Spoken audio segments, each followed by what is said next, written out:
Hi, I'm Stefan Imler, a research scientist working with NASA's Swift satellite at Goddard Space Flight Center in Greenbelt, Maryland.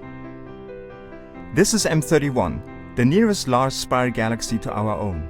It's about 2.5 million light-years away and more than 220,000 light-years across. This is how we're used to seeing it, in the visible light captured by ground-based telescopes. But visible light never tells the whole story. So between May and July 2008, Swift's ultraviolet optical telescope captured 330 images of M31 and 3 ultraviolet wavelengths. The total exposure time? 24 hours.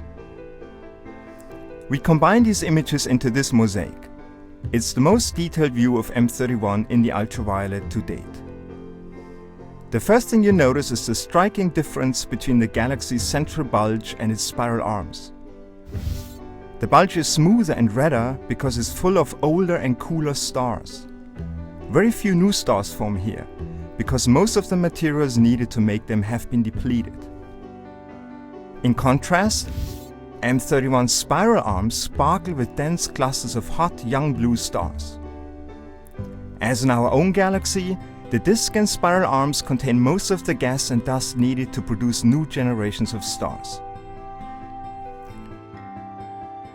M31's clusters are especially plentiful in a giant ring around the galaxy. It's about 150,000 light-years across.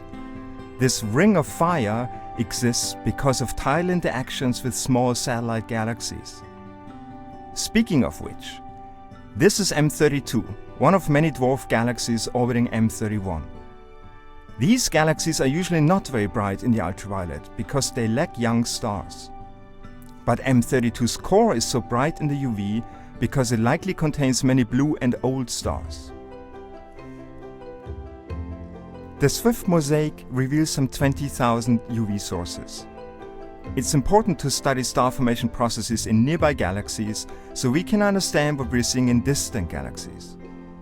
This rich portrait in 3 different ultraviolet wavelengths allows us to study how M31 stars live and die with much greater detail than previously possible.